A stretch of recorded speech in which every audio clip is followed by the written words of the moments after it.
최영두입니다. 오늘 우리 사회는 정치적 내전이 어디서 벌어질지 모를 정도로 위태로운 상황입니다. 오늘 아침 한국일보가 보도한 한국 사회 갈등 지수를 보면 그 심각성이 어느 정도인지를 알 수가 있습니다. 보시다시피 진보 보수의 갈등 90%를 넘어서고 있습니다. 역대 정부를 거치면서 더욱 심각해지고 있습니다. 수도권과 지방의 갈등도 심각해지고 있습니다.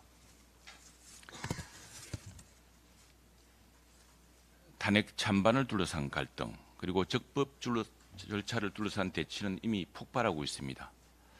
헌정질서와 법치주의를 다시 새롭게 세우는 것이 광복 80주년, 더욱이 헌정사상 세 번째 탄핵 소추 국면을 맞은 2025년 국회의 큰 과제입니다. 이 같은 사회 갈등과 대립, 분열을 해결하기 위해서 국회는 1987년 개헌 추진 모델에 따라 개헌 작업에 나서야 합니다.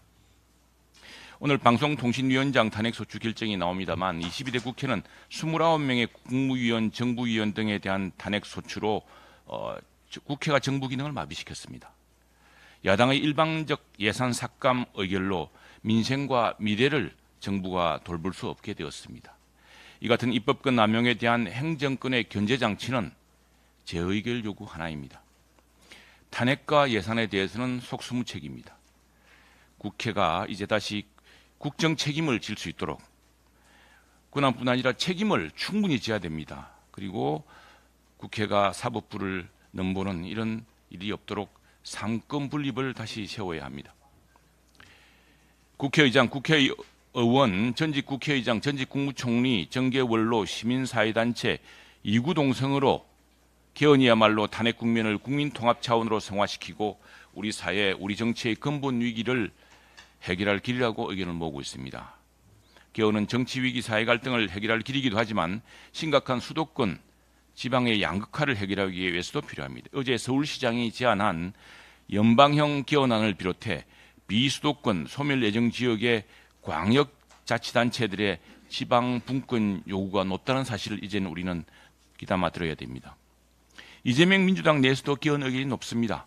하지만 단 한 사람의 어중 때문에 개헌에 침묵하고 있습니다.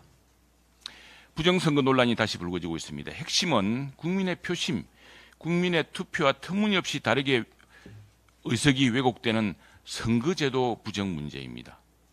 투개표 부정은 투개표 현장에서 더욱 철저하게 감시하고 개표소별로 수작업 또 별도 집계 작업을 해서 중앙당에서 합산해 보면은 그 왜곡을 막을 수가 있습니다. 하지만 부정한 선거제도는 제도 자체를 고치지 않고서는 막을 수 없습니다.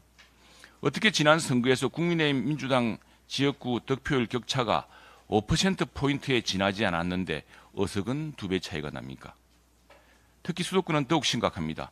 수도권 122개 선거구에서 득표율 격차는 10%포인트에 못 미쳤는데 국민의힘과 민주당의 수도권 어석 격차는 무려 5배 내지 6배가 납니다. 득표율대로라면 수도권 의석은 민주당 60여석, 국민의힘 50석 안팎이어야 합니다. 그런데 실제로는 민주당이 100여석을 훌쩍 넘어서고 국민의힘은 10여석에 불과합니다. 이 같은 부정선거 제도를 고치지 않으면 선거 부정 문제는 해결되지 않습니다. 예컨대 정당 투표에 대한 비례대표 표심을 보더라도 국민의힘에 대한 표심이 아주 높았습니다. 그러나 실제로 비례대표 배분이라든가 또 정당 의석수는 어떻게 나왔습니까? 마찬가지입니다. 수도권의 의석 격차를 보십시오. 정말 심각합니다.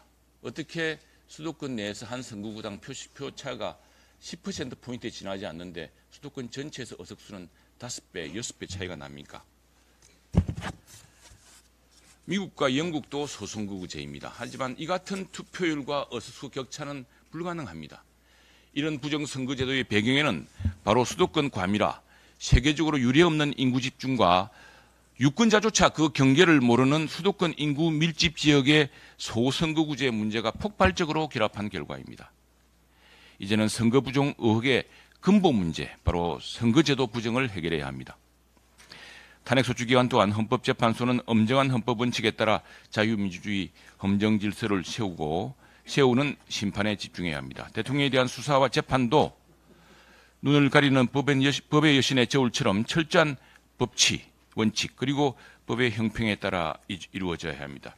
이 기간 동안 국회는 이제 사회적 갈등, 정치적 내정의 근본적 해법을 찾는 개헌 작업을 1987년 모델에 따라 적극적으로 추진해야 합니다.